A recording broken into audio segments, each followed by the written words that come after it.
Good morning बच्चों। आप सभी का मेरी कक्षा में स्वागत है। मैं हूं आपकी कला अध्यापिका बबीता मौर्य। आज मैं कक्षा 9 के चित्रकला विषय के पाठ्यक्रम यानी सिलेबस से आपका परिचय कराती हूं। तो चलिए शुरू करते हैं।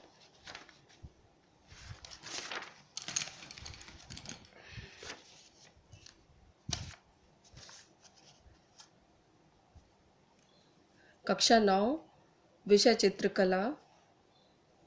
जो चित्रकला का जो पेपर होगा वो 70 अंकों का होगा, 3 घंटे 15 मिनट का होगा और जो पेपर होगा वो 3 खंडों में विभक्त होगा, जिसमें से किन्हीं 2 खंडों के प्रश्न करने होंगे। ठीक है। खंड क प्राविधिक कला, जिसमें ज्यामितीय आकारों के बारे में पढ़ेंगे, वो 35 नंबर का। और खंड ख जो आलेखन कला से संबंधित होगा, 35 अंक का। और खंड ग होगा मानव आकृति से संबंधित, वो 35 नंबर का होगा। ठीक है। तो आज जो हम चर्चा करेंगे वो आलेखन कला पे। आलेखन कला वाला जो खंड है वो तो आप सबको पता हो गया कि 35 अंक का है।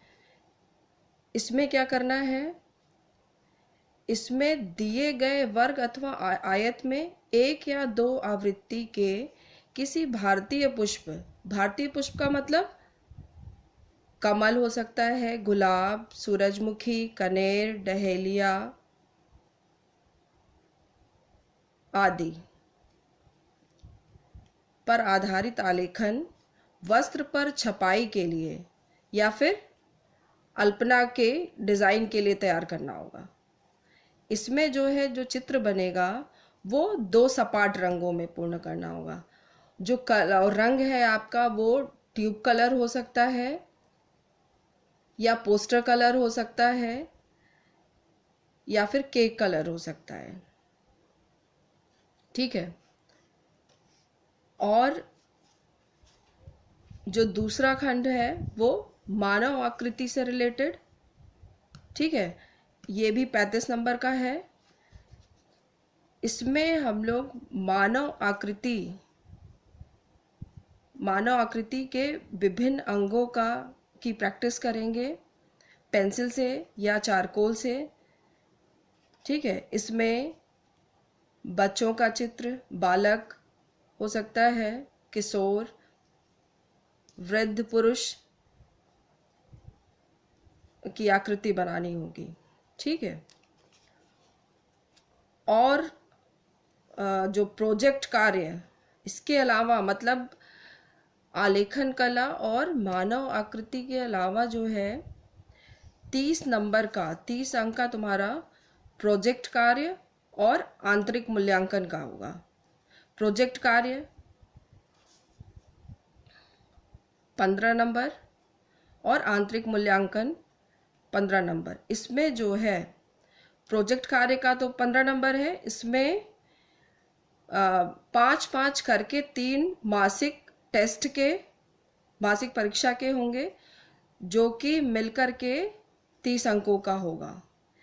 इस तरह से ये हमारा पूरा पेपर, चित्रकला का जो पेपर कंप्लीट होगा वो 100 नंबर का पूरा हो जाएगा।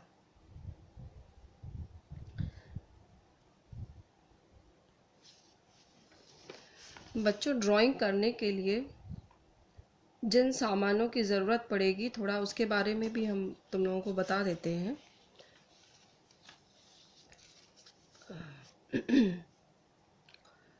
Pencil HB, 2B, 6B। और दूसरा है अच्छा रबड़। तीसरा है ब्रश जो लेना है वो 0 नंबर, 2 नंबर, 4 नंबर, 8 नंबर अच्छी क्वालिटी का रहे, मतलब आर्टिस्ट क्वालिटी का।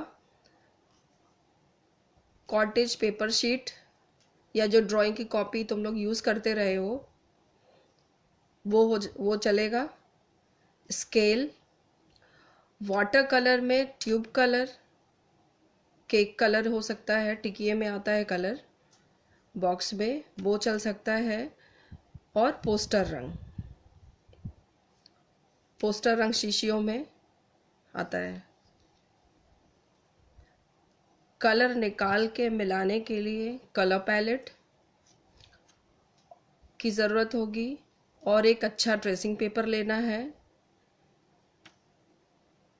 और ब्रश को पोंछने के लिए सूती कपड़े की आवश्यकता होगी। तो इन चीज़ों से हम अपनी ड्राइंग अच्छे से बना सकते हैं। ठीक है,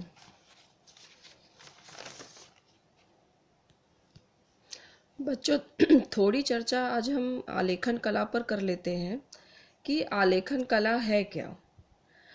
जब भी हम किसी वस्तु को या धरातल को विभिन्न आकृतियों द्वारा अगर कलात्मक ढंग से उसको सजाते हैं तो उसे हम आलेखन या डिज़ाइन कहते हैं। साधारण शब्दों में इसको समझ लो कि किसी वस्तु को सुंदर या आकर्षक बनाने के लिए जिन कलापूर्ण आकृतियों का हम प्रयोग करते हैं उसे आलेखन कहते हैं।